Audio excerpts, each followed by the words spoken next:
বর্তমানে আলু কেজির দাম ৬০ টাকা, চালের কেজির দাম ৬৫ টাকা। যে আলু ছিল কয় টাকা? ২০ টাকা, ৩০ টাকা, 30 টাকা। সে আলু আজকে ৬০ টাকা।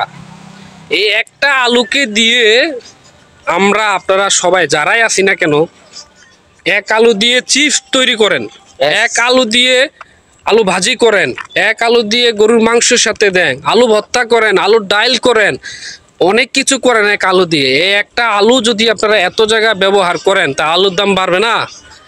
এই যে প্রাণ টুটু আলু দিয়ে কিন্তু তৈরি করা হয়। জি জি। এই আলুর দাম বাড়ায় কেডা? হ্যাঁ, এই যে কোম্পানি। কোম্পানিরা আলুর দাম বাড়ায় বিধায় আমাদের আজকে আলু ৬০ টাকা কেজি করে কিনে খাইতে হয়। আমরা যদি এই আলুকে যদি এত জায়গায় ব্যবহার না করে যদি কম জায়গায় যদি ব্যবহার করতাম, এস তাহলে আমাদের আজকে কি হইতো? আলুর কেজি থাকে 10 টাকা, 5 টাকা। আলুর কেজি থাকতো 10 টাকা অথবা 15 টাকা, অথচ এই আলু বর্তমান ৬০ টাকা। 1 কেজি চালের দাম 65 টাকা। আর কয়েকটা দিন পরে আলুর কেজি হবে 100 টাকা। তখনও কিন্তু আলু খাইতে হবে, কিন্তু আলুকে আপনারা বাদ দিতে পারবেন না।